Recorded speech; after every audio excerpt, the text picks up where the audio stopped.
Christian Eucharist promises a lot and delivers very little. You have to believe.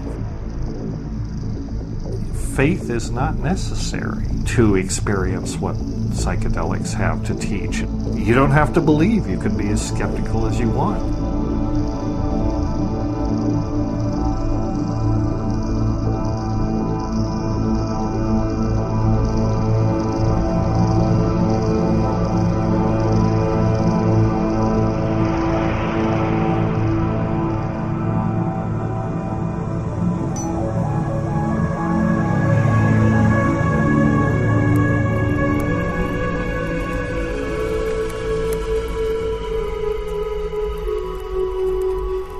Famous ethnologist Merciliade called it the archaic techniques of ecstasy, and it certainly is archaic in the sense that it's probably our oldest religion, but it's much more than a religion. It's actually a set of practices for achieving altered states of consciousness, whether with the use of drugs or the use of other kinds of techniques like ecstatic drumming and sometimes self-flagellation, or sometimes, different types of, physical stress. But the basic idea of shamanism is to achieve an altered state of consciousness, and not simply to have the experience. The shaman actually uses the altered state to access a transpersonal realm, a realm of spirits or supernatural forces,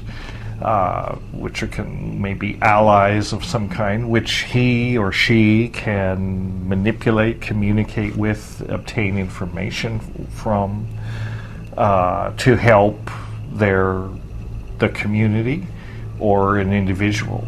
Shamans are medicine men, I guess, in Western parlance, and so shamanism is what shamans do. They beat drums, they take drugs, they dance, and they cure people, or they attempt to cure people.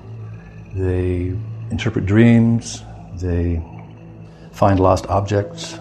It harkens back to a time when things like psychotherapy and medicine and magic and religion and all of these things weren't even, fully formed concepts. So the shaman kind of combines all of these roles of he's a priest and a doctor and a psychotherapist, and also often a poet and an artist, and someone that gives expression to the cultural myth of the culture.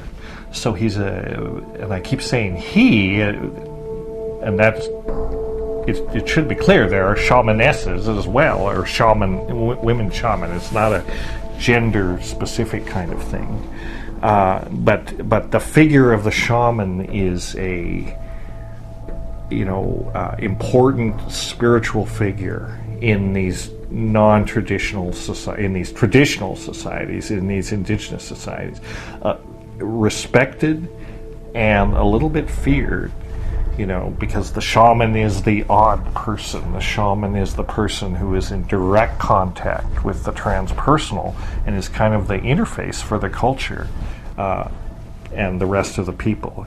He or she is the person that gets to actually dialogue and travel in these realms, and they often use psychotropic plants to do this. Not invariably, but quite often. It's quite clear that different kinds of hallucinogenic plants and substances were used, including from the bufo toad. Peter first did some examination of this among the Olmec people. So this is before the classic Maya civilization, back around 1200 BC. And the bufo toad can be the kind of a 5-MeO-DMT can be extracted from the glands on the shoulder of the toad.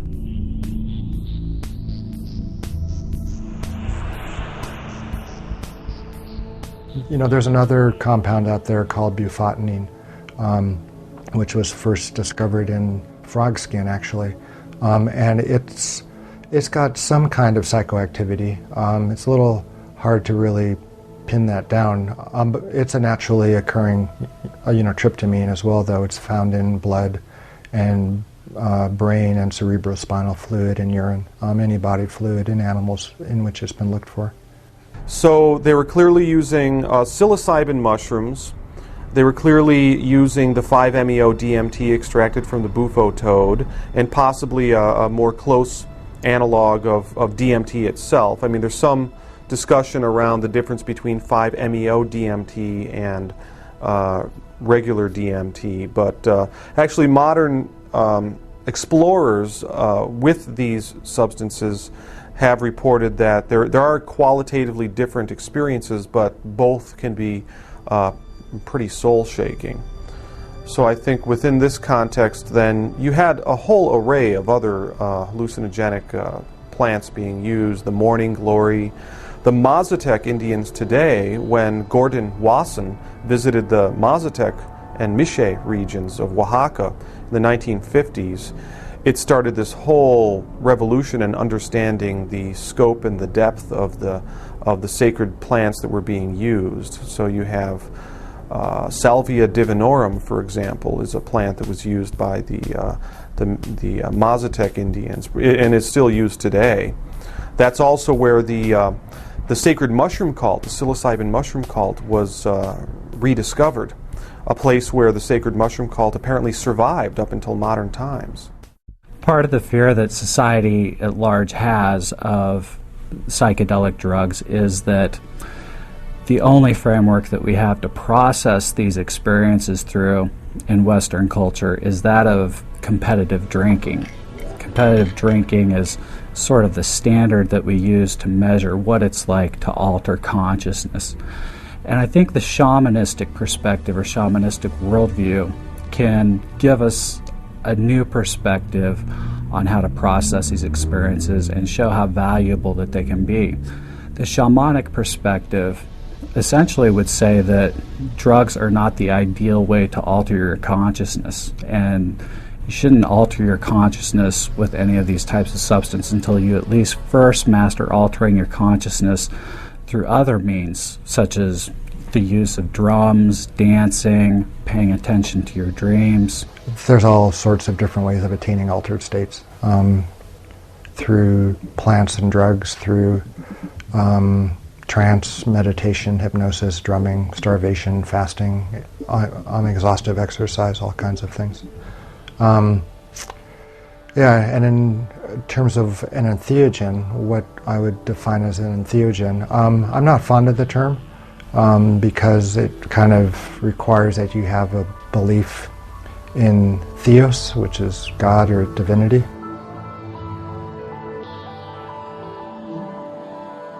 I think that the term psychedelic is just a bit more descriptive of what these drugs or plants, do or what they manifest. Psychedelic means mind manifesting. And one could argue that the phenomena one encounters on a psychedelic drug experience are either internally generated or are externally independent and freestanding. I think it still kind of dispenses with theological problems that are accompanied by calling a drug something that generates, divinity within, if you don't believe in divinity. It means God within, generating God within, and inside theos, God, and generate, so that which generates God inside a person. So, and it's a class of drugs formerly called psychedelic, but it's a way of sort of softening the bad press of the word psychedelic. And especially it's to separate it from sort of the party aspect of taking a drug and going crazy, and showing that these drugs have a spiritual side to them, if you can find it. A term that I prefer is shamanic plant or shamanic medicine, because it's a plant, a psychoactive plant, usually a psychedelic or a hallucinogen, that is used in one of these shamanic traditions, right? So it's appropriate to call it a shamanic medicine, although the very same plant and the very same substance could be not shamanic if you're not using it in a shamanic context. If you're using it recreationally or taking it in a rave or some other situation, it's not really a shamanic medicine anymore. It's still the same substance, but if you're talking about substances that are used specifically sort of in this shamanic context, then I like shamanic medicine. I have problems with the term entheogen, although I know that it's gotten, more popular. After Carl Ruck, who was a classicist, and Jonathan Ott and some other people proposed it as an alternative to hallucinogen. Entheogen means manifesting the God within, in theos, within and God. And that's fine, except they don't always do that. I don't like the word because I'm a Buddhist and I don't believe in gods, So, it's to me it's something which helps you to reach your full potential. You don't need to introduce the idea of God. I like the term because I have turned very mystical, since taking LSD. And so my outlook is more skewed in that direction. I think that what Groff said was that it was a non-specific amplifier of your mental states. The psychedelic or hallucinogen or fantastica, the psychotomimetic, all of these qualities that have been ascribed to the same class of sacraments that we now refer to as entheogens. I think it's closer for me to the ultimate purpose for which these substances can be used. The capacity for the human being to experience infinite love and total self-forgiveness.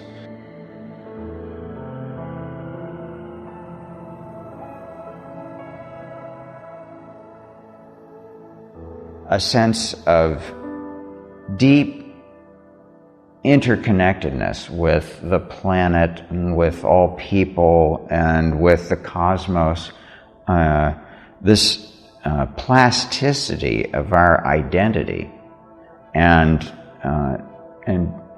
helping us to see into realms that perhaps are both ancient because they're the archetypal divine imagination, and they're ever fresh, because it is transcendental presence that is the creator, the artist, the cosmic artist, Entheogen. It means connecting with God.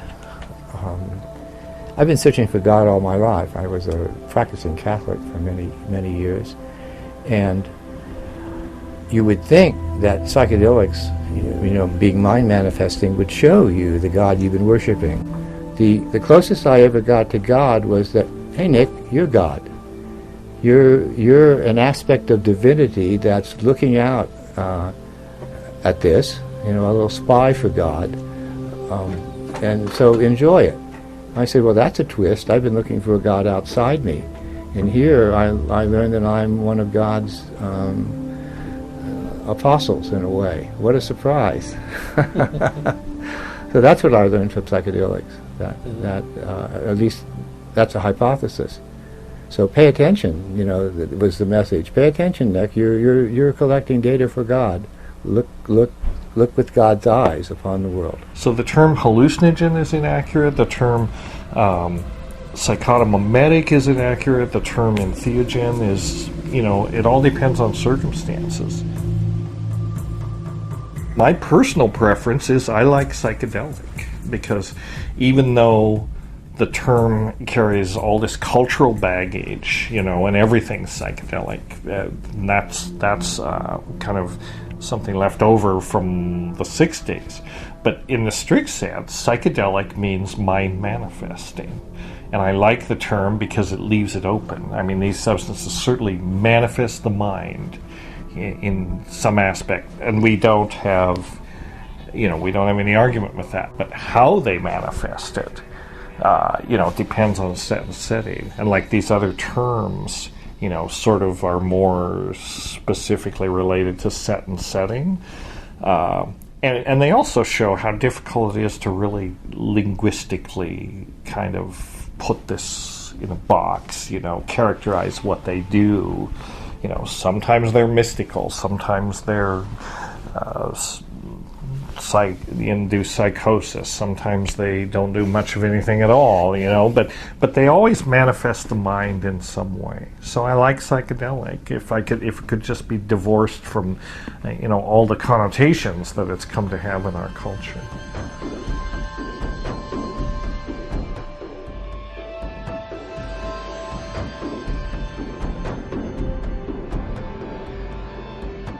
I think it's almost inevitable that psychedelics have been playing a part in religious, mystical experiences since the beginning of time. They are a powerful way for human beings to blow their little egos out of the water and contact the divine. I mean, one thing, the whole of spirituality has its roots, ancient roots, in the shamanic traditions. We still have those traditions, and a huge number of them are based on whatever the indigenous psychedelic happens to be in that area.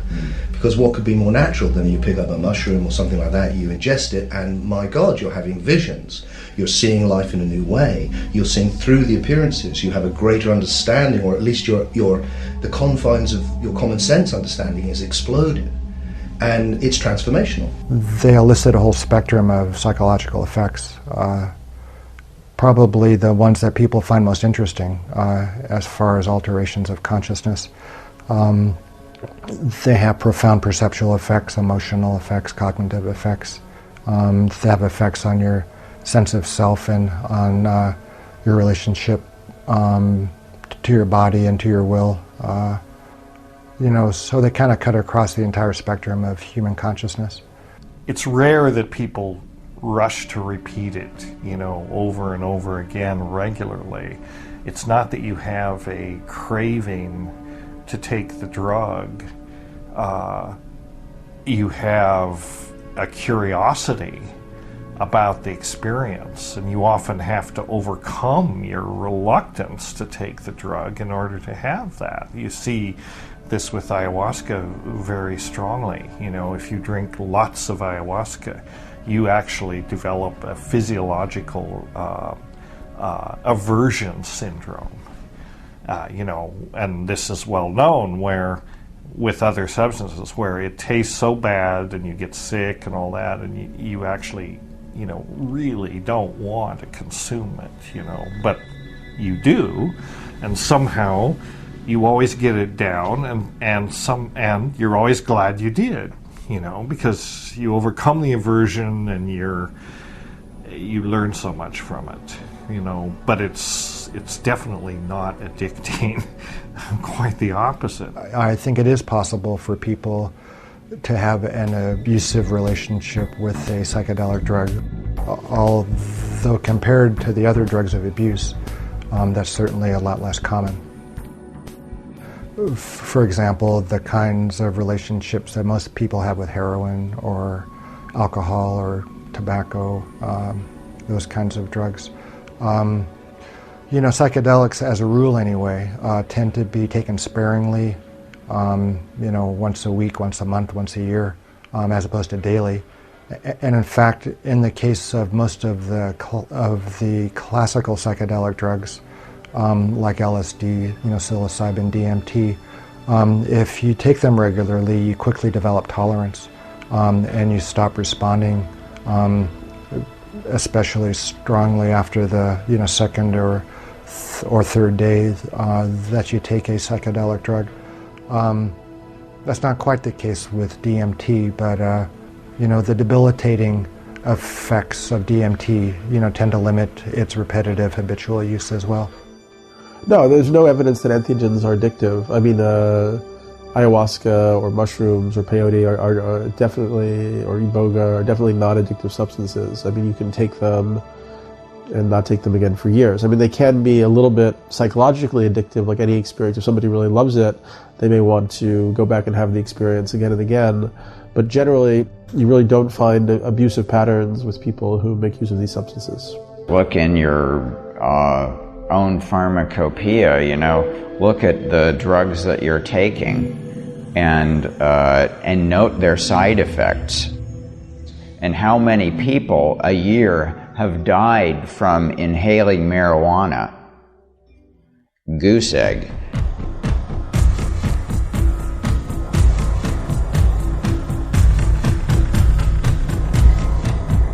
Now, look at how many people die from drinking alcohol. You know, you've got hundreds and thousands of people. You've got the people who are completely distraught over the alcohol addiction and things like this. It's countless billions of dollars and millions of lives. Or, you know, think of the people that get creamed when the drunk driver, you know, hurts someone.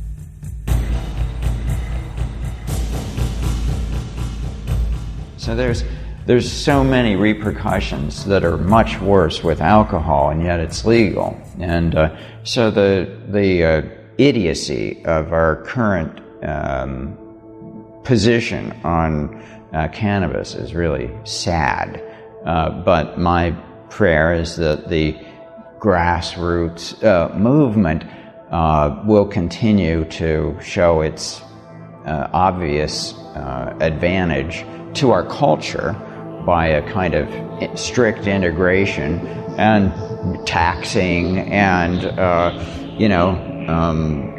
so making it a legally available substance, which I think would also make us a little more willing to note the importance of the entheogens, because in a sense it's a mild entheogen, cannabis.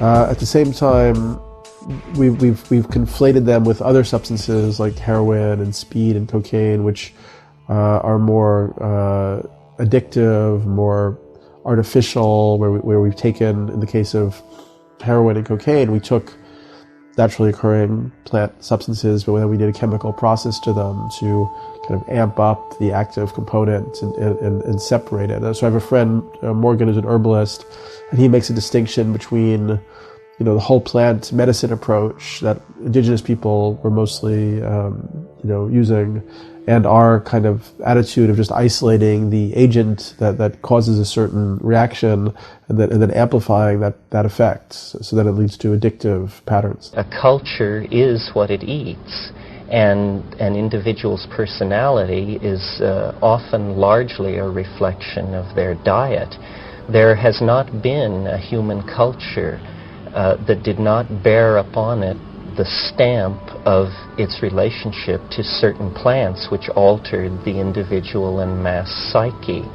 We can think of numerous examples, the influence, for instance, of sugar on the growth of 19th century mercantilism, or the way in which the British manipulated opium policy in the Far East, or, as you mentioned, alcohol, which has always been the drug of choice in Western culture. Who can imagine modern industrial office culture without coffee? These are major drug dependencies that have placed their stamp on the lives of millions and millions of people. It's simply that we choose to linguistically define it in such a way that the effect is not something most people are cognizant of. It's funny that all of these things are lumped under one label, drugs. I come from a sort of a peasant family. Both my parents were farmers and were just immigrants, basically. And when my mother found out that I was in California, that I took drugs, it broke her heart. And there was no way that I could explain to her what it was I was doing, because that word drug just had such an impact on her mind that it was about the worst thing her firstborn son could ever do. And it was, it was one of the saddest things in my life that I could not explain to Mom what it was I was doing. Mom was a very religious person. She went to Catholic church every day, and I could not find a way to tell her that I was doing the same thing that she was doing. And I still, would not know how to tell Mom, what the difference was between her going to church and me taking entheogens, searching for God through chemicals.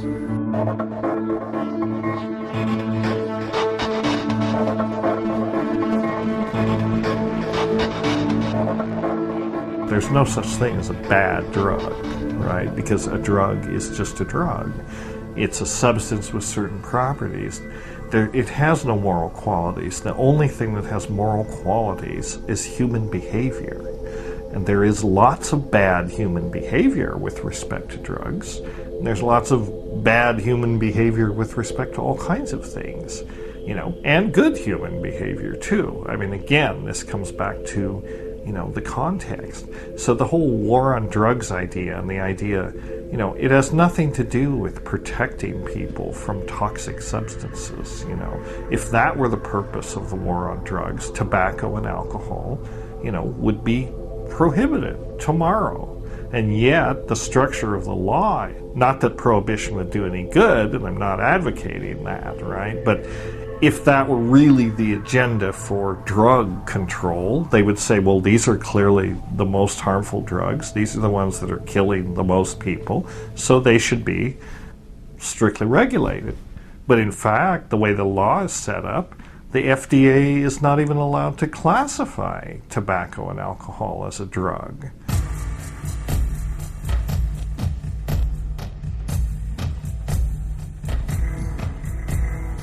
There are these science fiction cliches like there is some knowledge man should not know. So probably there are probably horrible things like huge devils or that places where you shouldn't go. Viruses that would kill all life on Earth, or huge things that make the atomic bomb. These terrible things. So what does our society has a right to make those things not investigatable by science because they're too dangerous. So our society decides that among those things is marijuana. That scientists should not be able to explore marijuana and MDMA and LSD and these certain molecules because there are things men should not know. And I think as a scientist, that's laughable. And as I often like to say, I got my degree in nuclear physics, and I like to say, if they trusted me with plutonium, why not LSD? My gosh. So this makes no sense. So okay, if the war on drugs is not about protecting people from harmful substances, what is it about? Why are all these substances illegal? It's about control. And ultimately it's about control of what people can think. And it's the control of experience. It's essentially the state arrogating itself to the point where it says, certain states of consciousness are allowed and other states of consciousness are not allowed. And that's really what it comes down to. This is about cognitive liberty.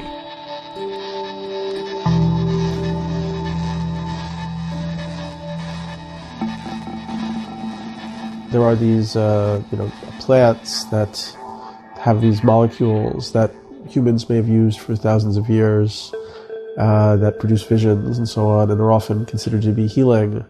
In our cultures, we've demonized some of these substances and made them illegal, which I would consider to be unfortunate. It's the state saying, don't go there, because if you take this entheogen or you take this psychedelic, you're going to have funny ideas. And funny ideas are very dangerous, especially if they don't fit in with, what we're saying should be, kind of the accepted cultural zeitgeist. So that's the danger of psychedelics, is they actually cause people to question the cultural paradigms and say, well, you know, maybe this is not consistent with, you know, maybe the revelations of psychedelics are not consistent with what Hollywood and Wall Street and the government and Main Street and, you know, religions and all these institutions are dishing out. So the war on drugs is really a war on consciousness and who's allowed to think what. More importantly, I personally don't believe that anybody has the right to tell you what to do with your own body or what thoughts that you can think. That if you do not have the freedom to decide what happens to your own body and your own mind, then you really don't have freedom at its most basic, essential level.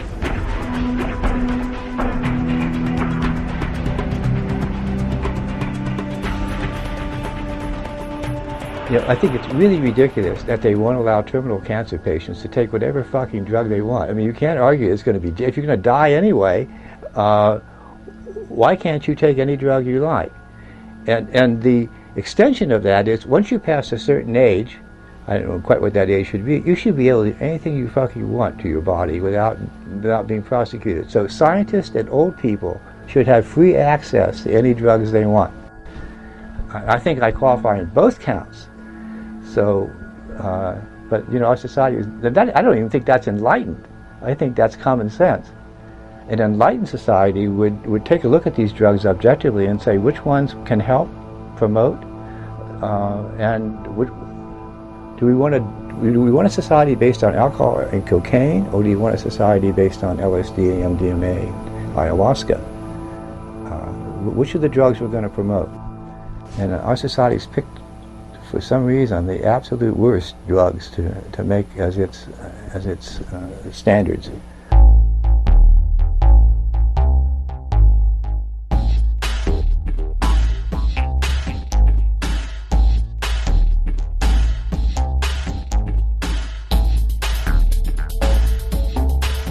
Potentially, psychedelic drugs could be for psychology what the telescope became for the science of astronomy.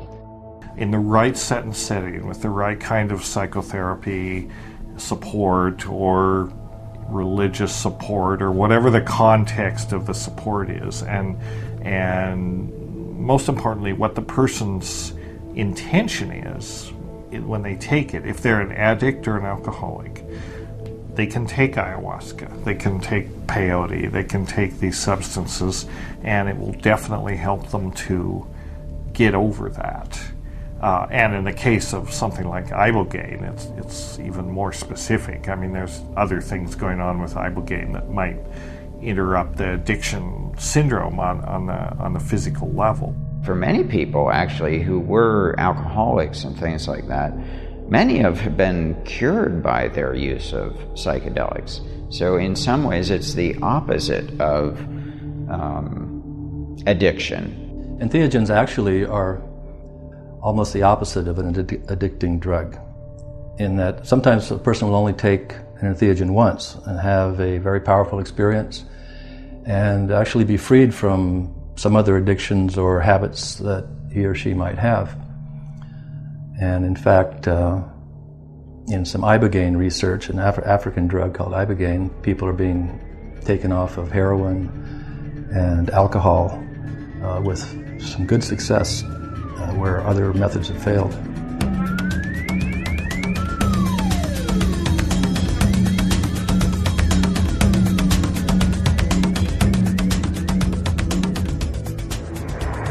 I discovered ibogaine pretty much 11 years ago on the internet back home to a friend of mine, which I gave a treatment. It was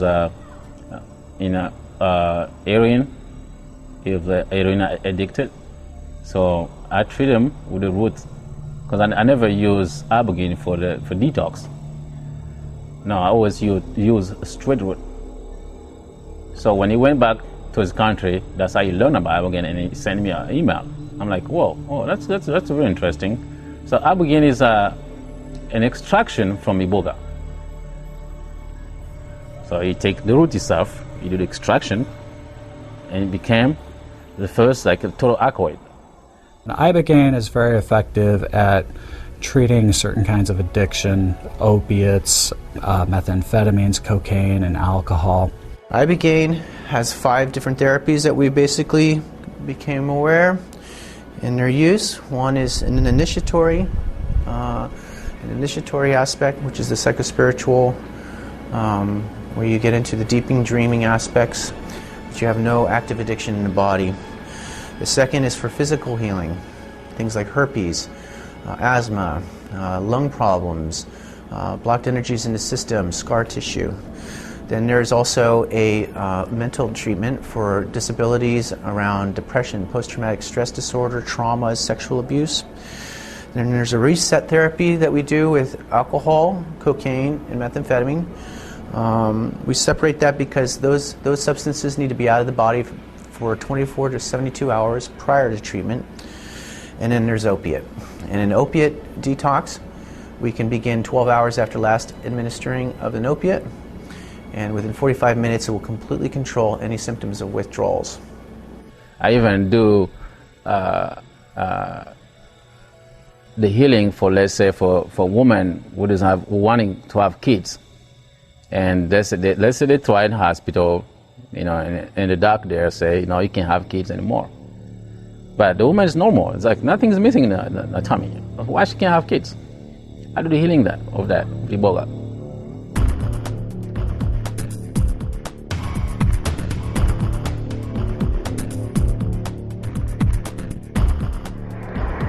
Something that's been discovered recently by Dr. Deborah Mash and others is that there is a new neurotransmitter created in the brain after taking ibogaine called noribogaine, and it can stay in your system for up to 4 months. And that's the substance that they theorize is continually working on your psyche to make that reduction of cravings stay in place, so that over the long term you have time to break out of that cycle of addiction and become a new person. Not only is it address the symptoms of withdrawals and discomfort, but it also works in the craving center of the mind. So the individual, by the time they've completed treatment, has no desire whatsoever within a 10 days to 2 week period to touch opiates. See, that's pretty much the reason why I'm here in the West. I didn't just decide to come here. I love my country, and we really peaceful there. Life is also great, like here in Mexico. I would not just leave my people, whatever I were doing, my family, just to come here to hang out. Now, I had a call from the Spirit to spread the roots, the word of the root, iboga, which is them talking with ibogaine, to spread in the world, because it's not just for Africans, it's for anybody who needs it. If it was just up to me, I would just okay, let's go from city to city, clean up the streets, clean up the houses. We're gonna find those guys with drug addict. We're gonna find them and heal them all, because that's the only way. That iboga and ibogaine is a last call for anybody who really wants to get help.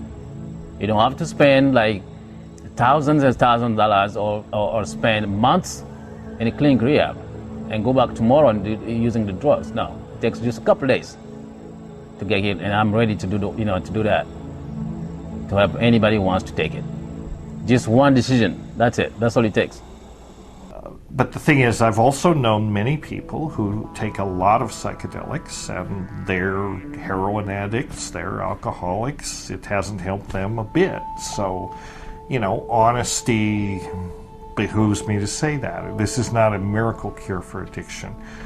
All these things can do is open up an opportunity for the person to examine their lives and resolve to change, if that's what they want to do. But it won't compel them to change. It's not going to force anybody off drugs. So, you know, it's like a lot of other techniques for treating addiction, talk therapy or whatever. They work in some people and not in other people.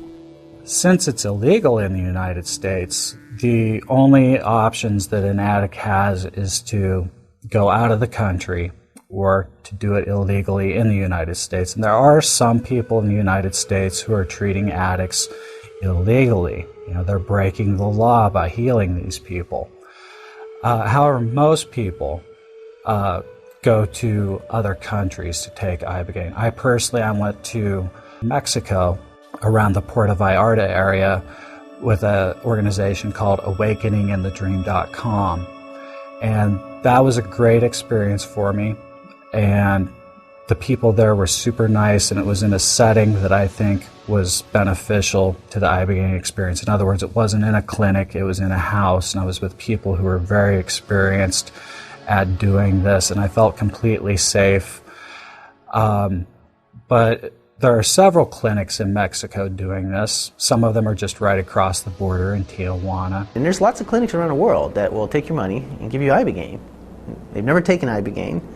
They don't know anything about drug addiction, and they have no idea what that individual is going through in that process. You know, and that just frightens the hell out of me.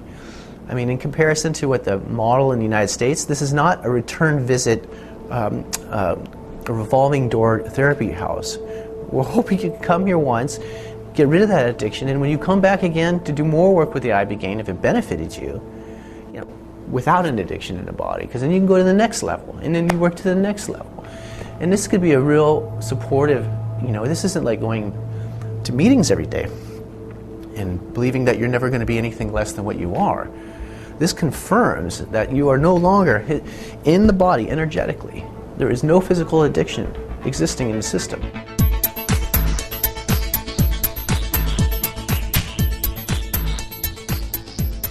It enables them to release from the addictive need, actually.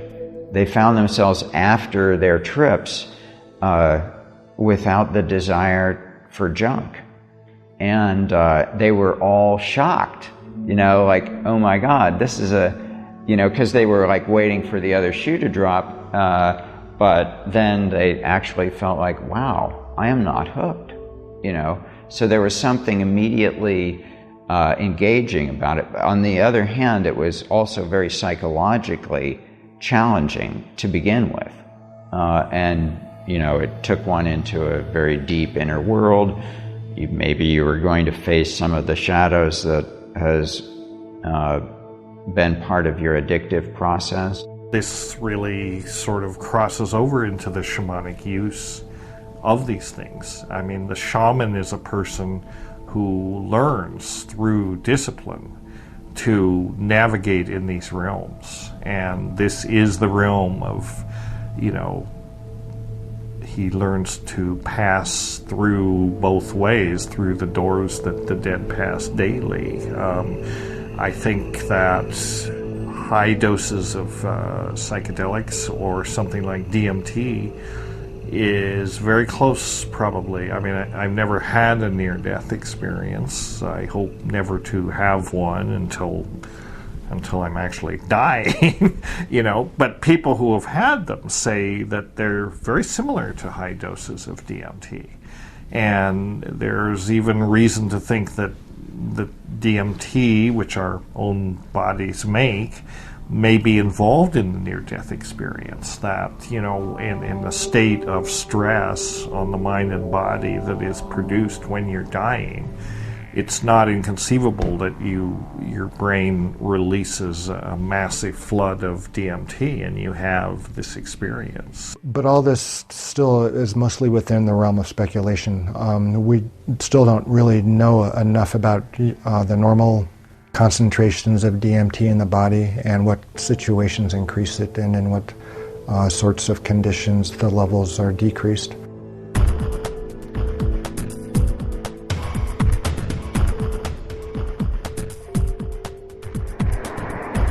Where is DMT found in nature?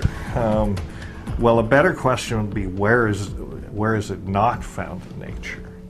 I mean, this is really interesting to me. The fact that DMT is so ubiquitous in nature, and it is from the chemical standpoint, structurally, it's the simplest of the psychedelics. It's a very, very simple compound. And in terms of biochemistry, it's only 2 steps away from tryptophan. Tryptophan is an amino acid. It's one of the essential amino acids. So it is universal. All living things have tryptophan. Now, not all living things have DMT, probably, but the enzymes that convert tryptophan to DMT, there are 2 main enzymes in this process, are also universal. I mean, I don't know how chemical we want to get here, but the basic idea is there's an enzyme that takes off the acid group of the amino acid, so it turns it from an amino acid into an amine.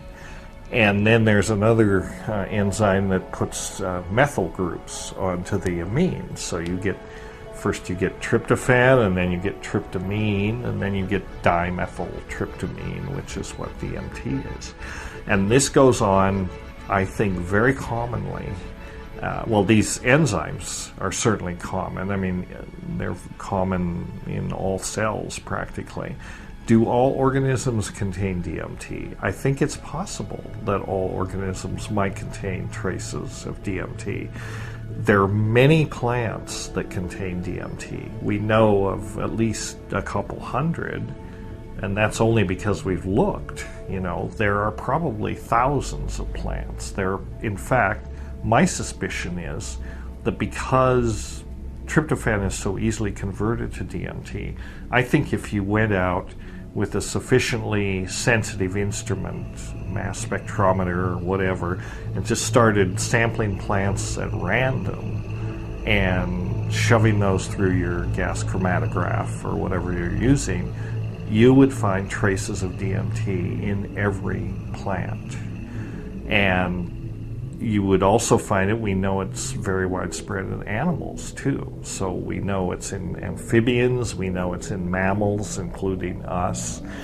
We know it's in marine organisms, we know it's in fish. So it's odd that, well, maybe it's not odd. It's just a fact of nature that it's all over the place. And probably is about as close to being universal as anything is. It's also related to serotonin. Serotonin is a neurotransmitter which occurs in all life and is most concentrated in the higher primates and most concentrated there in man. It is 5-hydroxytryptamine, while DMT is, as you mentioned, N,N-dimethyltryptamine. So there is a very close structural affinity between this extremely potent and exotic hallucinogen and the very common basis for ordinary consciousness, serotonin. DMT and 5-methoxy-DMT and even beta-carbolines, which are the other component of the ayahuasca combination, do occur in the human brain, and they occur in other places in the human body, in the adrenal glands, for instance, probably in the gut, but they definitely occur in the human brain, especially in the pineal gland.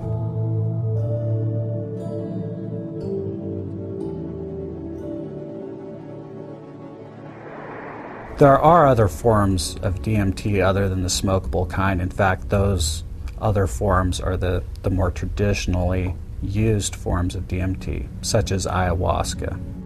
Ayahuasca is remarkable because, as you probably know, it's combined from these 2 distinct plant species. Its 2 principal ingredients are themselves inactive except in the presence of each other. So what we have in the case of ayahuasca is an example of a highly evolved folk pharmacology, and how a discovery like this was ever made in the first place is one of the challenging questions that anthropologists have to deal with. After all, in a square mile of Amazonian rainforest, it is not unusual to encounter 50,000 distinct species of plants.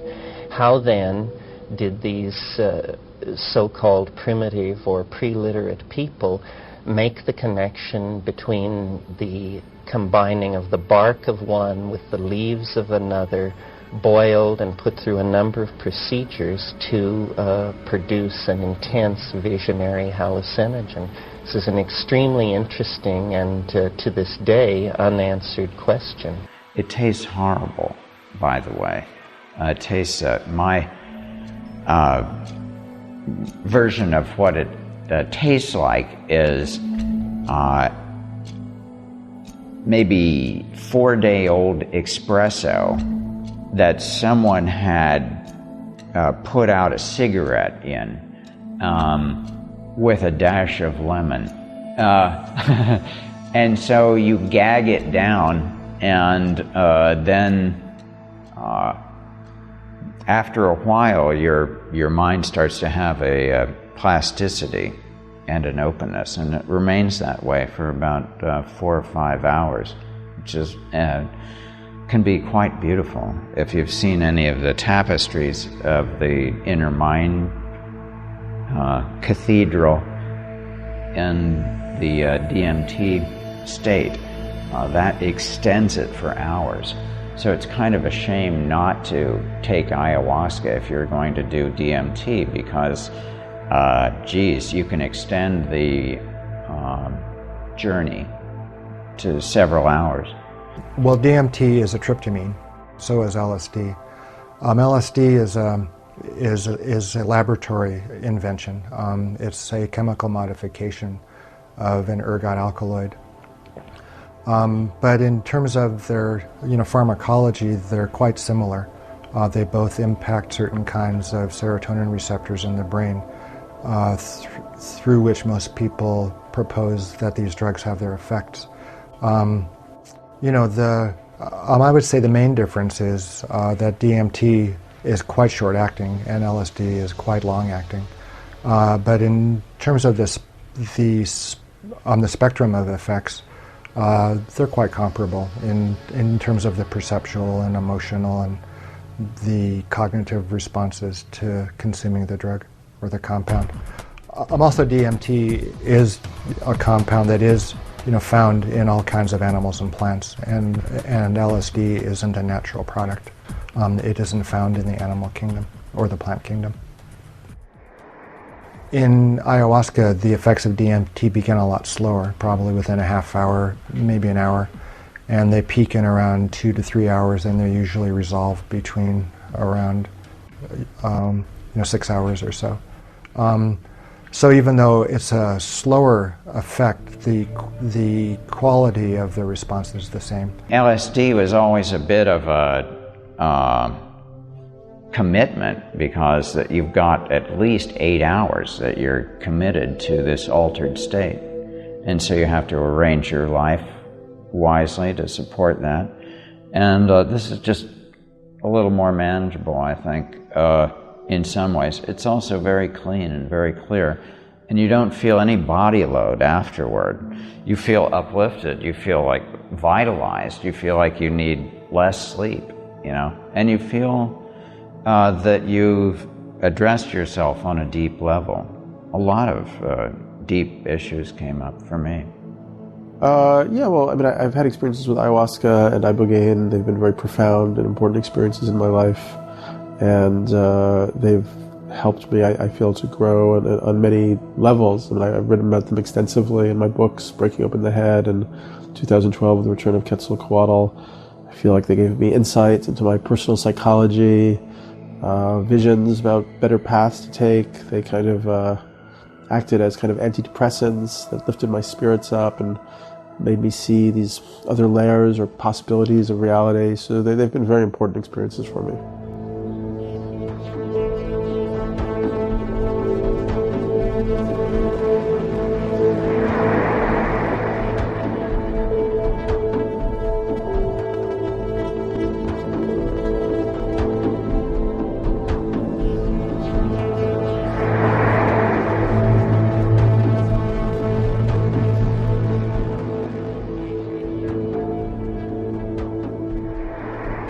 telepathic and group mind states are induced by this particular plant mixture. And it's particularly interesting in the light of the fact that the chemical constituents which make it go are in fact found endogenously in the human brain. These are not exotic compounds from the point of view of ordinary human brain chemistry. So there is a suggestion there that manipulation of neurohumoral compounds, brain neurotransmitters, and that sort of thing may in fact open the door to untapped areas of human potential. One of the games my brother liked to play with the mushrooms was, in this dialogue situation, he was always saying, tell me something I can't possibly know, right? And that will validate that it's not me, that this is coming from. I don't know that he ever succeeded in getting it. It's very cagey, they're very tricky that way. It's, but occasionally they do seem to tell people things that they can't possibly know, or that they've never thought about in quite that way. Now it's come out, for example, that Crick's insight into the structure of DNA was assisted by LSD, and he reluctantly but finally admitted that was a big influence. And many computer scientists, Steve Jobs has said LSD's been very useful for his creativity. Kary Mullis, the Nobel Prize winner who figured out the PCR chain reaction, has been quite upfront about it.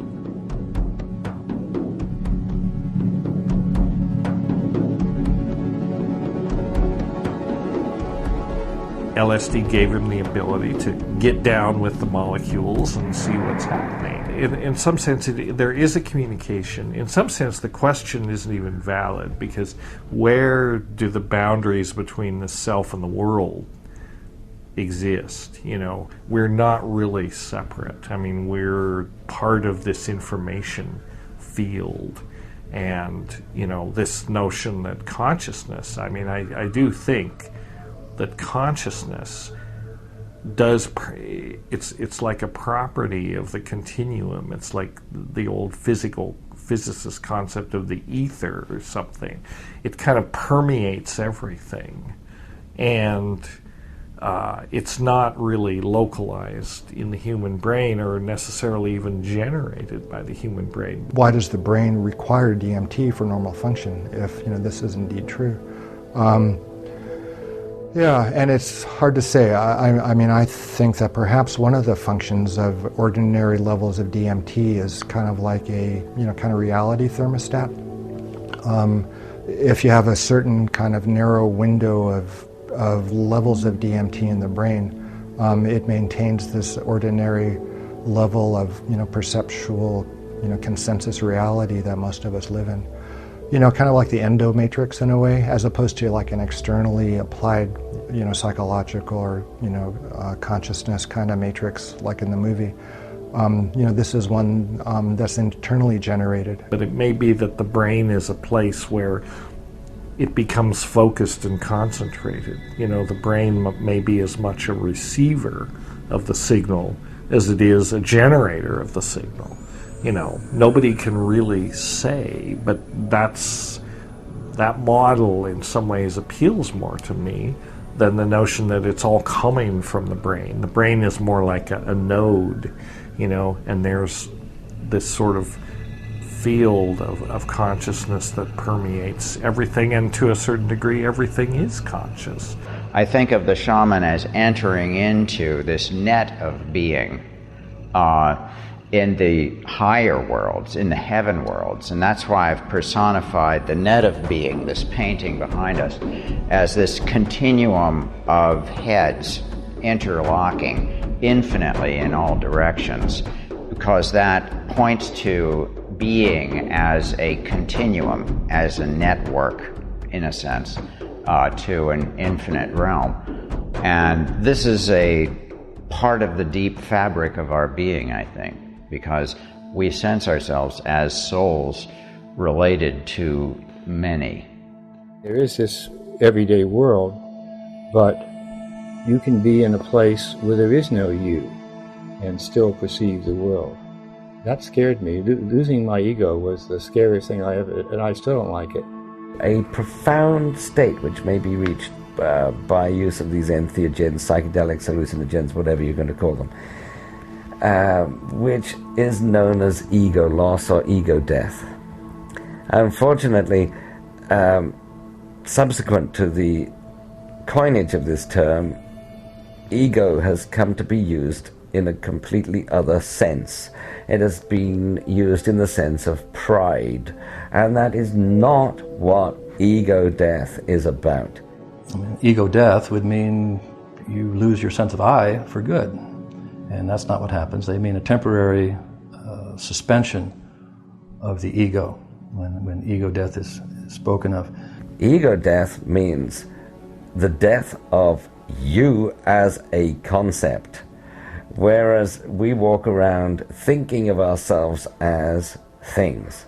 We think of, I am sitting in the chair, therefore, I am a thing, the chair is a thing.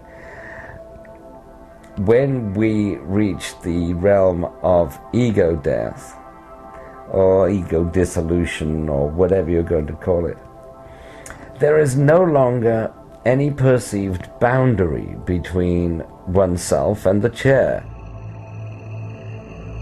In this state, there are no things. There is just one continuous experience. In some sense, all of experience is an illusion. Everything that we experience in the here and now and our state of being is a hallucination, an elaborate hallucination that our brains construct. We happen to call it consensus reality, but it's still, physics tells us that, the picture of reality that we build so that we can navigate through the world and not step in front of buses and stuff like that and do all those, the world doesn't really look like this at all. The brain constructs a model of reality that more or less maps onto reality. It's good enough that we can survive. But we're focused in a kind of, constricted dimensional awareness of reality. And, for safety reasons mostly, and we don't necessarily want to know that we are actual one consciousness with all beings and things at all times. So, nevertheless, those dimensions are all open to our being. We have a complete freedom of the continuum of being. If we change the nature, we have the model and we have the real world out here and we have the sensory neural interface that's taking this information in, interpreting it, and giving us the model. If we change the nature of the sensory neural interface a little or a lot, if we substitute, say, DMT for serotonin, the model of the world that we get changes radically. And who's to say that that's any less valid than the model that, the brain constructs for, for everyday purposes? So this idea that, it's all illusion, it's all hallucination. That's what experience is, that's why, in some ways, I sometimes get a little impatient with people that say, well, a drug experience cannot possibly have any spiritual validity. Well, I'm here to tell you that all experience is a drug experience. We're all on drugs all the time, largely because we're made of drugs, and that's what drives us. Experience is sort of the what issues out of this biochemical process of, all these neurotransmitters and hormones moving around our brain. It's drugs. We've gotten very stuck on the idea that we're conscious and sentient and, you know, intelligent and have knowledge, and that nothing else in the world of nature really is like that. But actually, you know, we're a very young experiment on the planet. We're a young species, and this plant world has been around for a really long time. The fungus world, even longer than that. And they've developed, you know, a symbiotic meshworks of species interrelationship, very complicated diplomacy, interspecies diplomacy. And it may be that certain plants have been kind of anointed or given the role to be the diplomats and the teachers who work with the human species to help us to see if we can evolve to be less destructive before we sort of just lose our shit and top off the biosphere. Maybe the ubiquity of DMT is you know, signature of consciousness in nature, or nature sending a message to, you know, the big brain stupid primates, you know, wake up, look around, it's everywhere, you know, mind is everywhere. I think that their message is wake up, dummy, you know, before you kill us all here, on the one hand. And the other hand, they're saying wake up to your own divinity, wake up to your higher capacities. So they're talking to us every day, which is true. But no, we're not listening, because it's like when you get up in the morning, you go straight to work, you work after you know, your day, you get off, you go home, or you stop at the restaurant, eat a good meal, and you go home. That's it. You go to sleep. The next day you do the same thing. So to answer your question, herbs are spirits talking to us every day. Just be ready and to know what is it, what are they trying to tell me. I mean, you have these experiences and you seem to have a communication, right? And very often they present themselves as an intelligence, something outside yourself, you know, and you're communicating with it. You're having a dialogue or some feeling of, you know, an other that you're interacting with. Whether it is a illusion or not, it's hard to. It's really hard to know.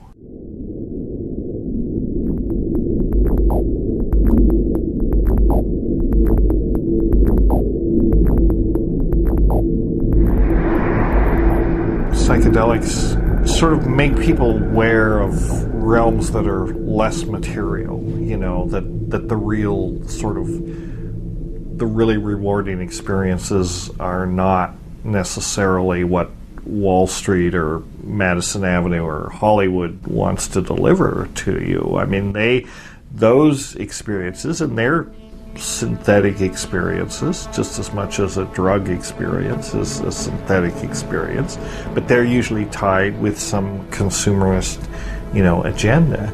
And I mean, this is part of the sort of the inconsistent attitude of society. I mean, they meaning, I don't know, the corporate hegemony or whatever. I mean, they want people to be addicted to things.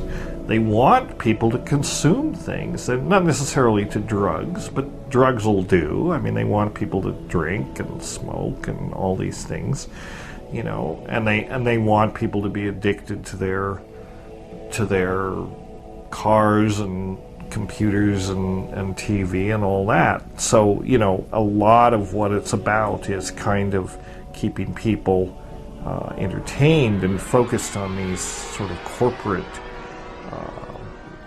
corporately massaged, corporately created versions of reality.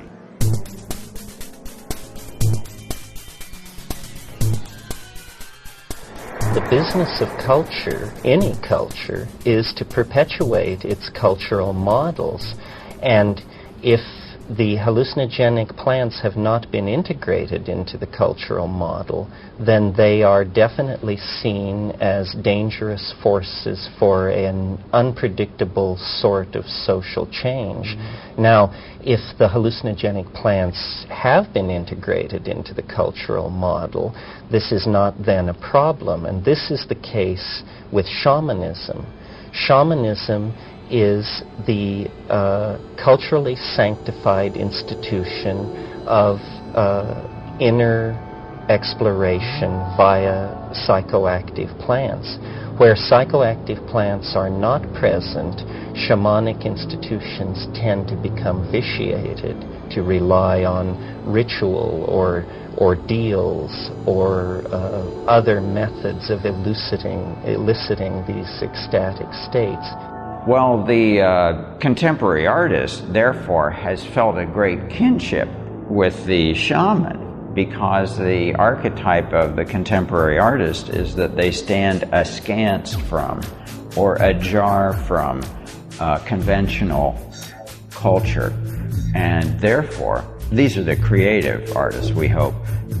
Therefore, they contribute a different perspective on ourselves, and something that we can learn from. And I think that that's part of the role of sacred art, ultimately, is to show us a higher model of what we can be, so that we're pulled toward our highest potential, rather than having our negative or materialist sense reinforced. We get that through a lot of our other materialist and very rational culture.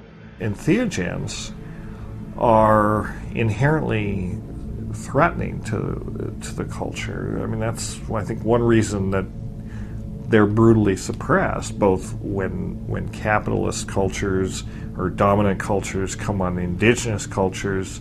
You know, they're usually bringing another religion, an outside religion, Christianity or whatever, usually incompatible with the indigenous practices. So that's the first thing to go, and the first thing to be attacked, and along with that goes the knowledge of these plants. The church was concerned that the magic of the witches be seen as real, number one, and number two, entirely caused by the agency of the devil himself.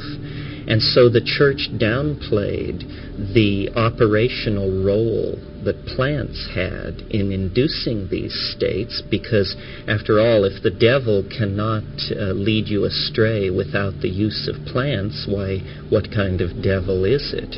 So in our own historical tradition, there is a curious blindness to the efficacy of hallucinogenic plants. You know, it is possible that as the visionary experience becomes more acceptable in our contemporary postmodern culture, more and more people may gravitate to those types of experience. And at the same time, we can already see that the traditional religious structures are in a lot of trouble. They're causing a lot of trouble in the world. It probably would be beneficial for there to be a kind of consciousness evolution out of fundamentalist belief systems. And you know, I think that the shamanic experience might be helpful in that evolutionary process. As institutions, what they have in common is they discourage individual thought, and they discourage critical thinking, and they discourage questioning. They encourage that, okay, here's a body of beliefs or cultural norms or, you know, a largely accepted beliefs, and you're just supposed to accept it, you know. Don't ask questions, sit down and shut up, you know. Accept it and integrate it and be a good, you know, citizen, consumer, whatever role is decided. Entheogens are inherently threatening because they enable people, or sometimes they compel people, to reject that, you know, and say, well, maybe there's more to life than you know, working in a cubicle for some faceless corporation so I can not have health insurance and die sick and, without a pension and, and just spend my time with that. Maybe it encourages people to, look for different purposes in life than that. And so that's really, I think, what's going on. The problem with the psychedelics is that they dissolve cultural programming and hence inherently have a political charge about them. And actually that's the weakness, of what I'm sort of beginning to call the death culture, and these things then actually become, in a sense, our own bioweapons, or if we're on the other side of this divide, then these plants, especially the plants, become very dangerous in this context. They're trying to suppress them, but you can't suppress them, and they're ways of changing hearts and minds, so they are definitely very, very dangerous. But they can be used in a creative way to counteract kind of the toxic message that the mainstream culture puts out. I put a lot of time into making sacred art in order to download the shamanic and entheogenic and meditative and just grace and dream and shamanic journey and all of these kinds of modes of and highly rational thinking about philosophically what are the implications of the worldview that I'm expressing and things like that. Because for me, the artist perhaps at their best could be, I love that word, scintilla, Terence always used, could be the scintilla of evolving consciousness, as we all can be, but they could express it visually.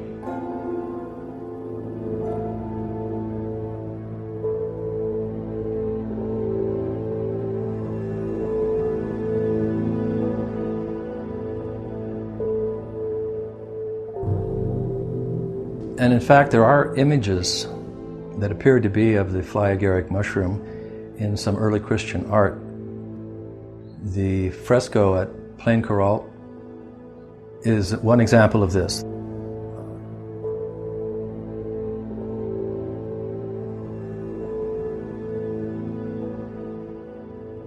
And it appears to be Adam and Eve standing next to this big fly-agaric mushroom that has sprouts coming off of it. It's not depicted in exactly the way a fly-agaric grows, but the stalk is there in the cap of the mushroom, and it has white flecks on top. It looks very much like an Amanita muscaria mushroom. Now, this has been debated by art scholars, saying that no, this is just the style that was used, a figurative style to paint, a way to paint trees. But why, though? You have to ask, would you start painting trees that looked like mushrooms? Unless perhaps you were trying to get across another message in that painting. In the ceiling of the Hildesheim Cathedral in Germany, painted I think in 1100, this era, there's a striking image very similar to the Plain Coral fresco of Adam and Eve, again standing not next to a tree like Amanita, but standing in front of what looks like a fly-agaric cap behind them, tilted on, so it's facing the viewer. So it's round like this, and Adam and Eve are standing in front of it.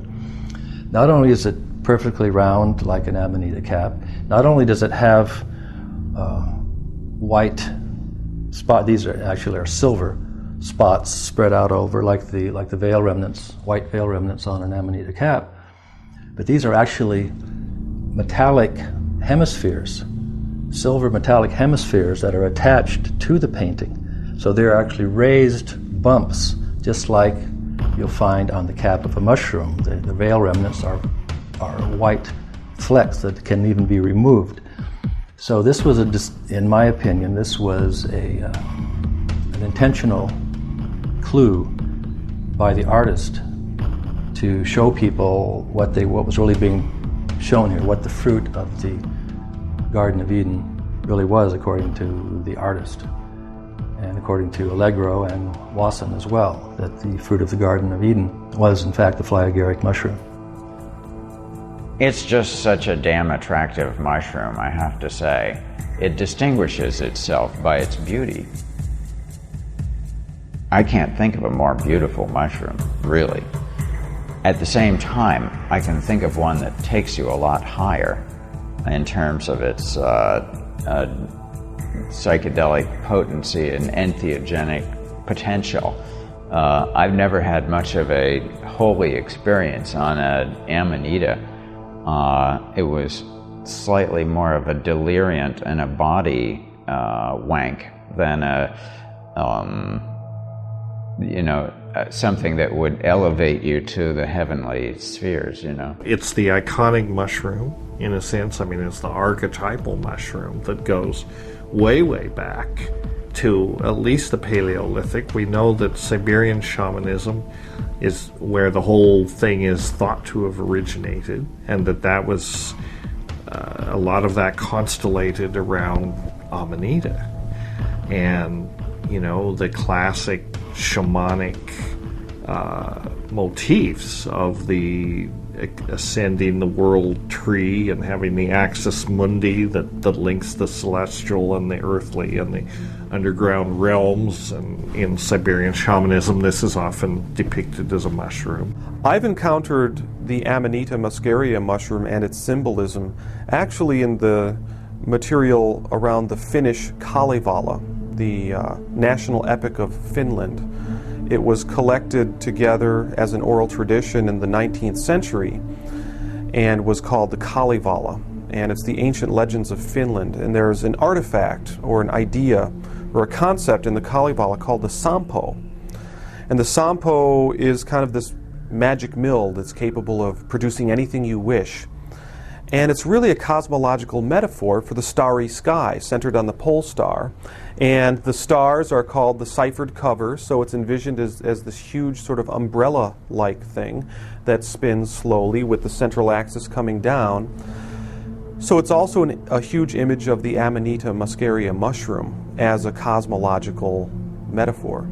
Muscimol, which is the active main psychoactive principle in Amanita muscaria, is a very potent GABA agonist. So it interacts specifically with these receptors and not at all with the serotonin receptors, except possibly indirectly. So how can Amanita muscaria produce these transcendent experiences?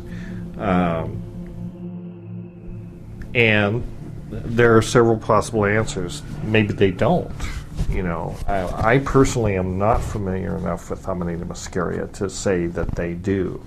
My own experience with Amanita was very limited because I didn't enjoy it, but it didn't seem like a transcendent experience at all. It seemed like a cheap drunk in a way, but I dealt with, I was eating fresh mushrooms, and it's almost always taken dried.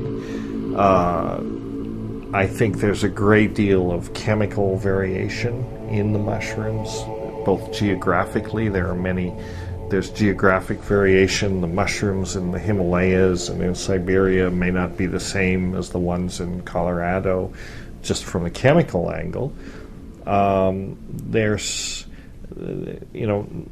So there are many chemical races, of these mushrooms. Some of them may contain true psychedelics. Some of them may contain tryptamines and or beta-carbolines. There's some evidence that they do, these DMT and this kind of thing, do show up in some of these things, some of these amanitas. It's a complicated picture. Nobody has sorted out, somebody really needs to go through and do two things. They need to collect mushrooms very carefully from different parts of the world and do chemical profiles to see if they can define a chemical race, or are there certain races that are high in these tryptamines.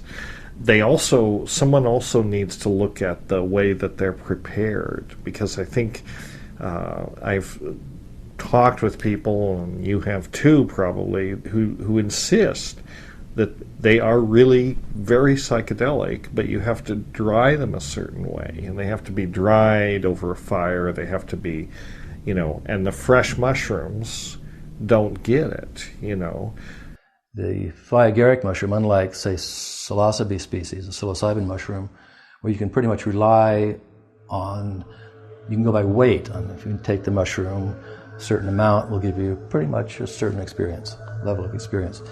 With the flyagaric, you have no such guarantee. You can have a mushroom as big as a dinner plate that will give you virtually no experience at all, or you can have one much smaller that can knock your socks off, metaphorically speaking. It's because the mushroom contains both muscimol, which is the active ingredient, and a substance called ibotenic acid, which is far, far less active, but much more toxic. Once it reaches your liver, the liver starts dismantling it, and the first thing it does is a decarboxylation process which turns it into muscimol, and then it excretes it. So you can actually, depending on the amount of ibotenic acid in the initial sample, you can actually excrete more of the active principle, muscimol, than you ate. And so if you were to pass on your urine to somebody else, he'd get higher than you did. Purely because, and of course you'll pass on some ibotenic acid too, which he will metabolize into muscimol. And so in Siberia, this is passed from person to person, not rather than being recycled. And they get 5 or 6 people high on the same mushroom. This is very important. This may be the secret of Amanita, because it seems to me, from what you were saying, that it's not simply that it goes through. There's a filtering, and there's a detoxification process. So the first collection after you eat it has probably got a lot of things cleaned out of it that might make for an uncomfortable trip. It may also,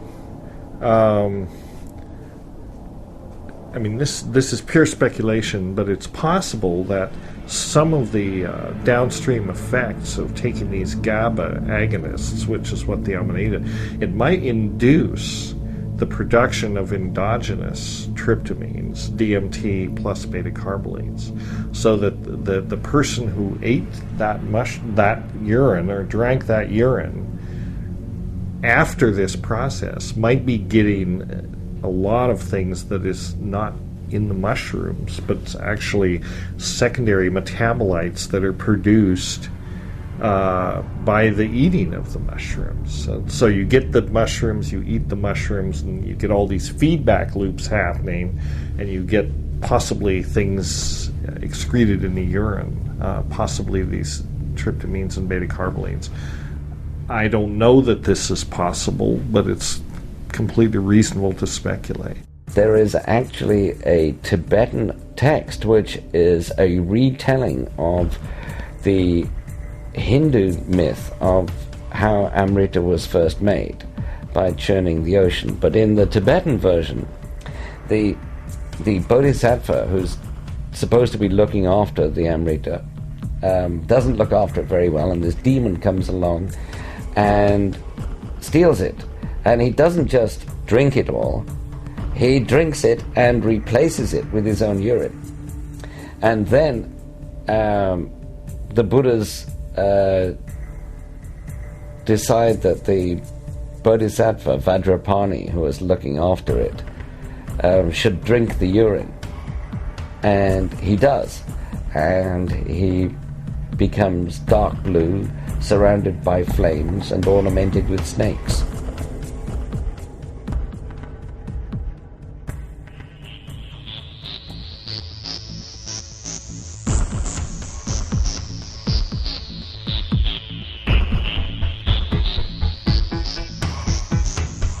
stepping out. That's what the mystical experience is. It's one of ecstasy.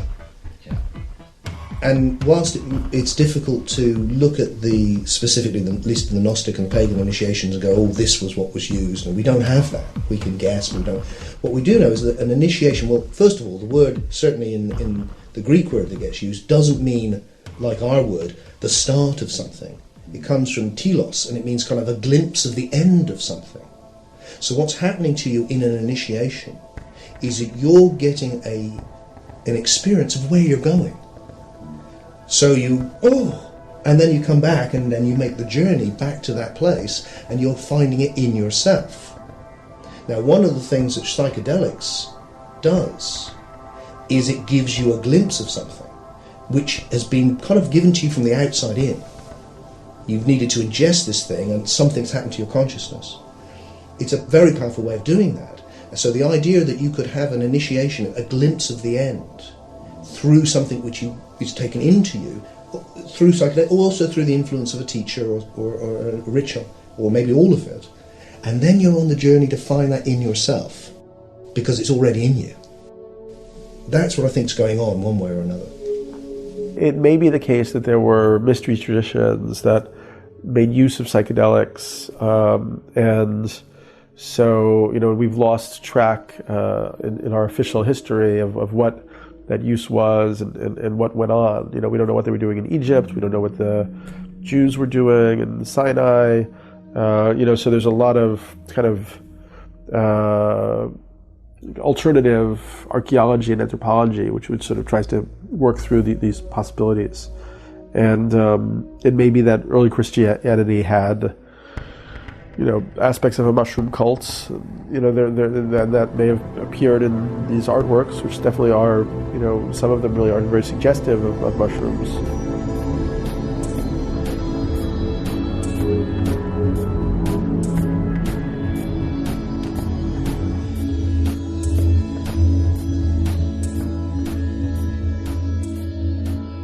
However, I think that sometimes there's a tendency in the psychedelic community to almost become like, entheogenic fundamentalists and think that all visionary experience, was mediated by the psychedelic plants, and that the origin of all religions was based in, the experience of using these substances. And it may be the case, we just don't know. And it may not be the case, because people have visionary experiences without psychedelics. I mean, diet, fasting, drumming, there are all sorts of, there's a whole range, yoga, there's a whole range of types of experiences that produce mystical visions, sense of unity with the cosmos.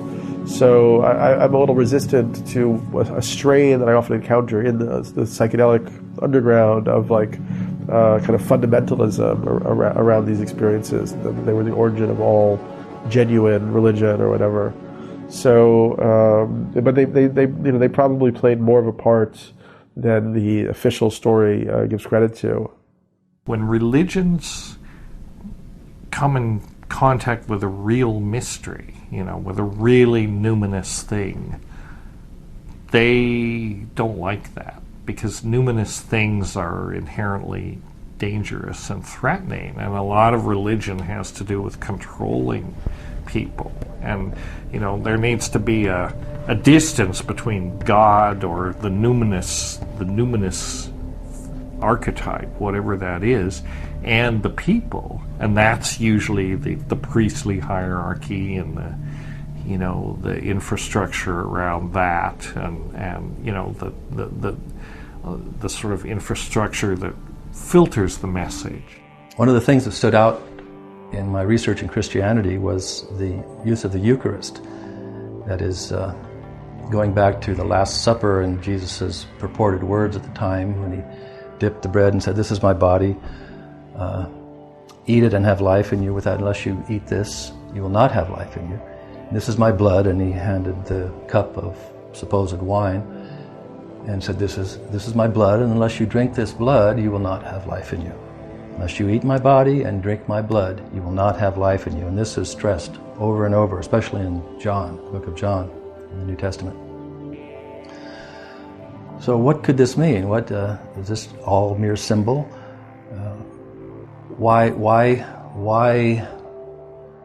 degrade, ostensibly degrade a high spiritual experience by likening it to eating the flesh and blood of another human being? That seems counterintuitive and completely beside the point, unless these were symbols for something else, for another substance.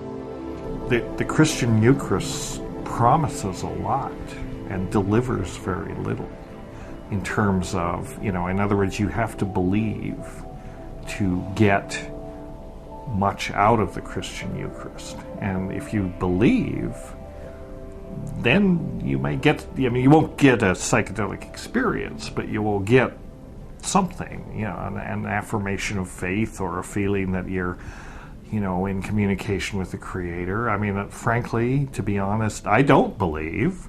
I was raised Catholic, but it never made any sense to me, and so I don't believe, so I can't really tell you what a devout Christian gets from the Eucharist.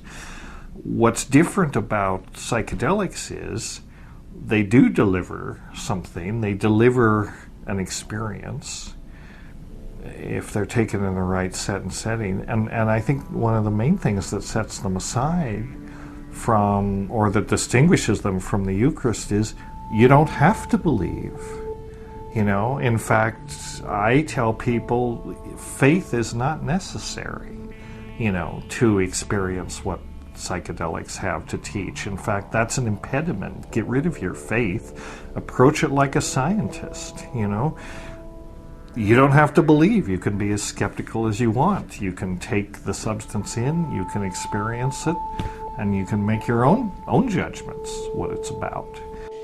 If Paul and other people are eating the body of the God and having an incredible visionary, Paul says, again, it just completely contradicts the idea of a historical Jesus, because he says, everything I know about Jesus came to me by revelation. Where's this coming from? What is the source of his experiences? I wouldn't be at all surprised. A chap called John Allegro many years ago wrote a book, The Sacred Mushroom and the Cross, which was about precisely this.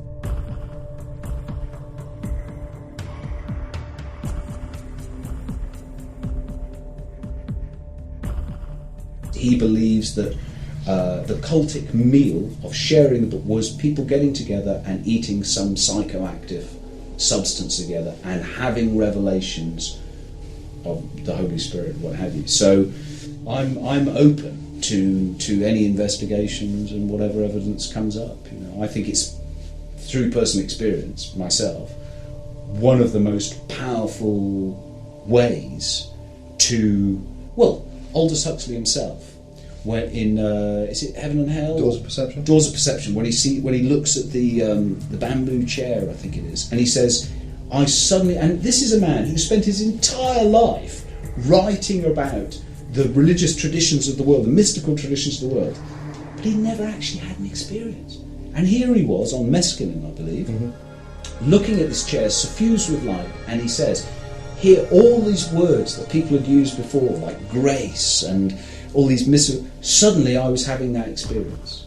Alan Watts the same, again a great scholar, actually had the experience in this way. So if that's happening to people today, I think we can safely assume it's been happening to people for a very, very long time. Yeah. Shamanism is like a universal human dispensation wherever people live in connection with their native land, and it doesn't have to be through plants either. There are tribes that don't use plants, that just do all-night ceremonies, ritualistic drumming. There are all sorts of different ways to get people into altered states, and actually we're learning more and more about brainwave patterns and theta states and alpha states and so on.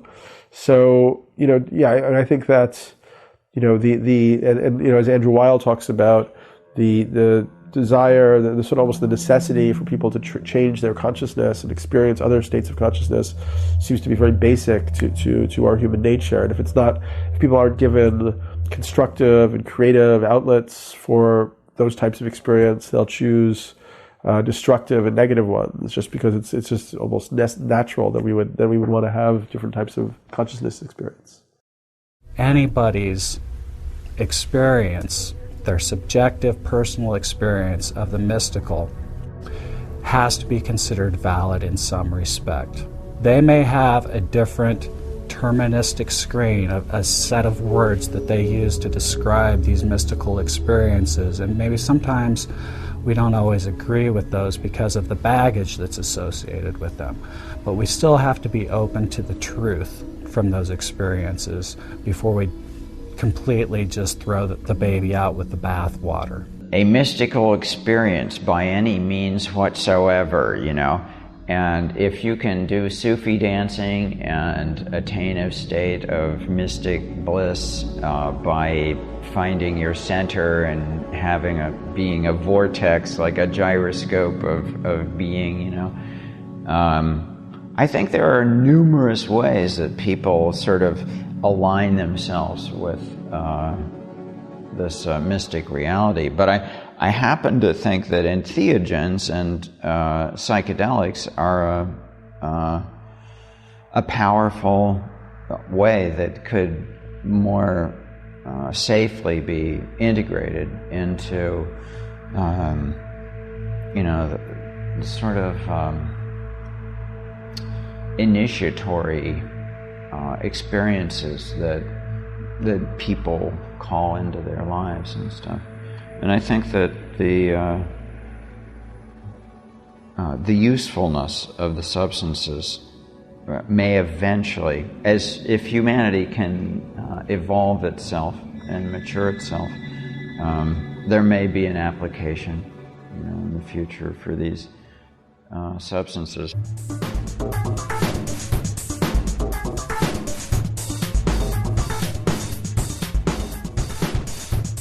And it's that ability to take what works and leave behind. That's what the evolution of culture is. But you don't abandon the past, and all the beautiful music and the buildings and the traditions. We just see it differently. When the Spanish Inquisition got to the New World and they found these Aztecs, you know, eating mushrooms and having a jolly old time and having these ecstatic experiences and all that, I mean, as if that wasn't bad enough, but then they were calling it the flesh of the gods. Teonanacatl was the Aztec term for the mushrooms, which meant flesh of the gods. And this just enraged the clerics, and they just, you know, this was like so blasphemous, it couldn't be tolerated. And so they really, you know, reacted more brutally than they might have otherwise reacted to try to suppress this thing, because, you know, they just couldn't have this kind of thing. The parallels were too striking. And their Eucharist didn't do much, and the Aztec Eucharist, you know, delivered big time. So that was another reason why it had to be suppressed. With the communion, where you take the wine and the bread, it works for people because it's done in a ritual context. People do have profound experiences, but I think very often, certainly over time, you know, it's a bit of a letdown, really. What is probably the case originally is that the wine would have been suffused with something, and also that the bread itself, there's a psychedelic fungi.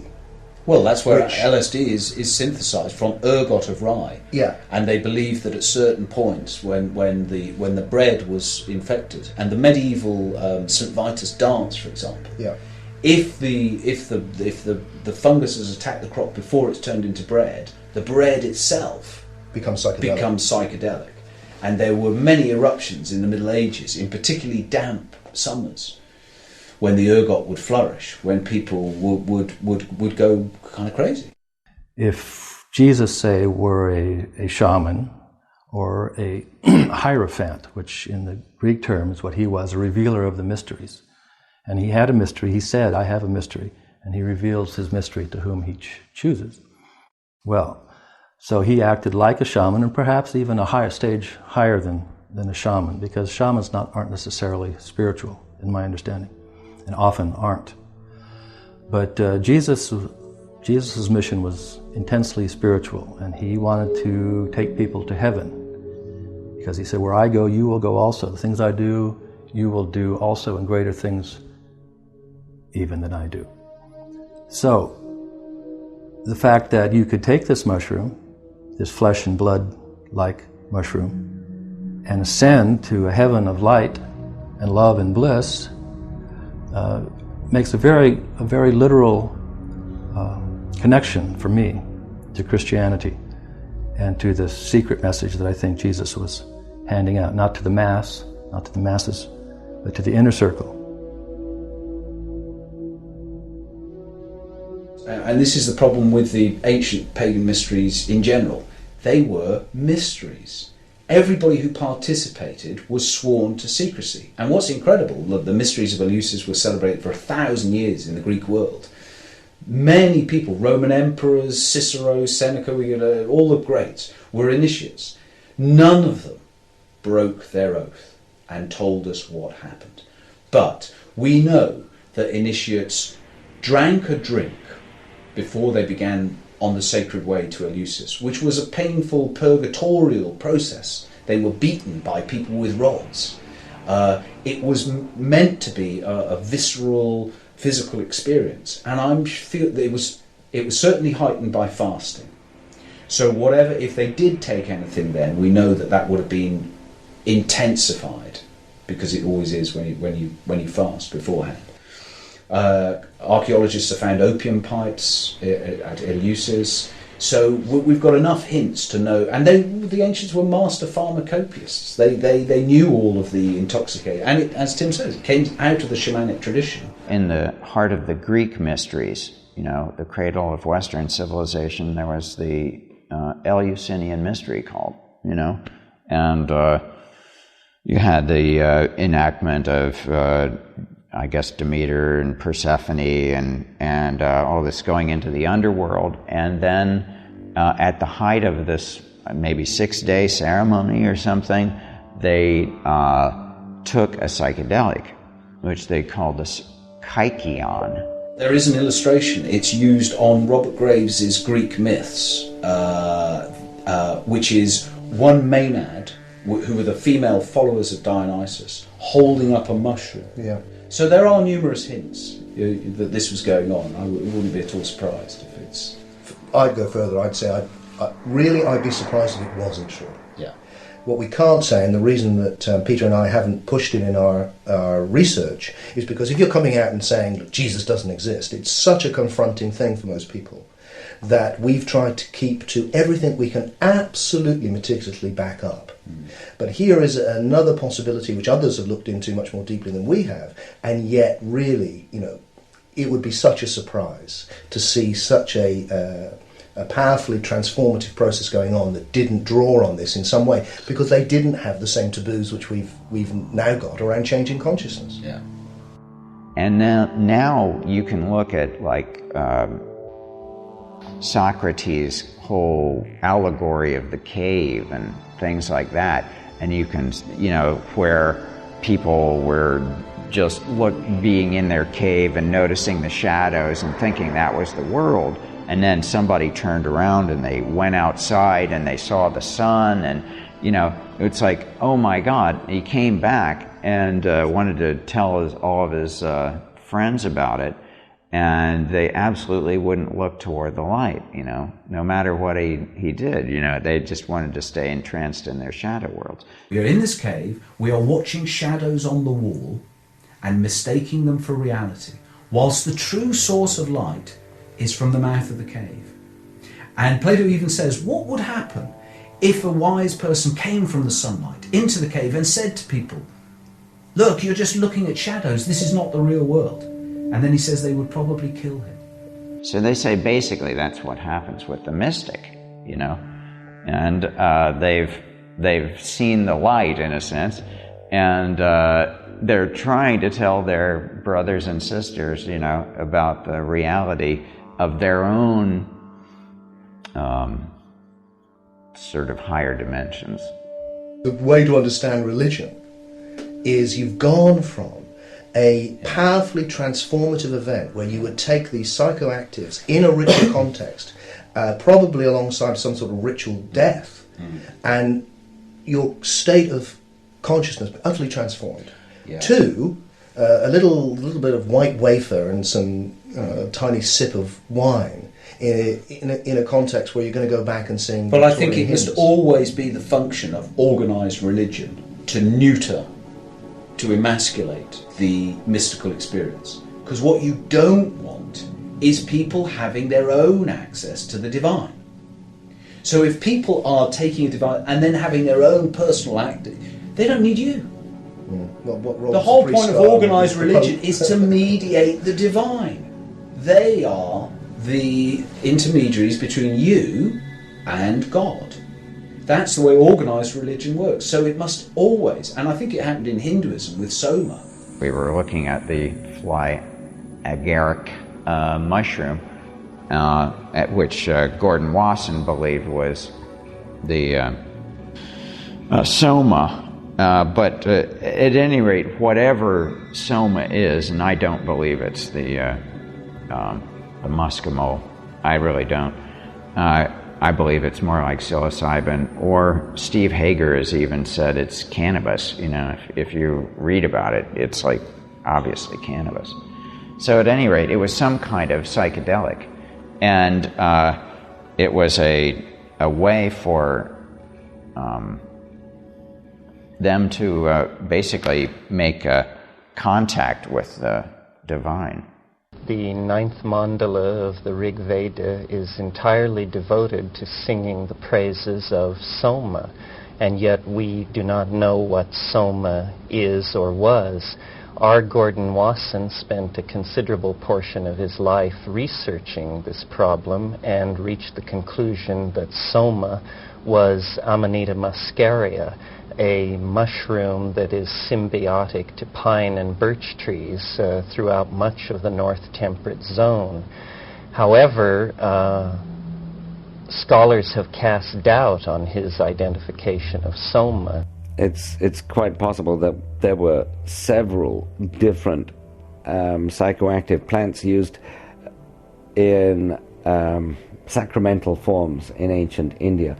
In the most developed forms of Vajrayana Buddhism, the amrita that was used was called Panchamrita, which means the fivefold amrita. So there were 5 separate plants, I think. In the literature, in the scriptures, we're told of 5 different meats: horse, cow, dog, elephant, and man, the great meat. But I believe that these were different plants, and that when you had the fivefold elixir to drink, and you also ate in ritual context, ate a bite of each of the 5 meats, I think that was really drinking a concoction of 5 different plants and eating a little of the raw plant. And I believe that they were all different psychoactives. Some sort of plant substance was prepared and ingested by a priesthood who then used the ecstatic experience induced by that plant as the basis for all of their metaphysical and philosophical speculations on the nature of the universe. If you read the Rig Veda, all the Vedic hymns, out of 1,000, I think 990 are hymns to Soma. It is the blood of the gods, it's the vision of eternity, it's the white gleaming swan of eternity. It's like, but now in Hindu culture, Soma is just a milky drink. And I think the same process has gone on. People have realised if you want to actually control people, you have to shut down their access. And it's certainly what happened with Gnosticism. Gnosticism said, no, God is in you. Like Paul said, Christ is in you. That's fatal for organised religion, because then everybody can have their own personal relationship with Christ. Why do I need to go to church to experience Christ? I can do it on my own.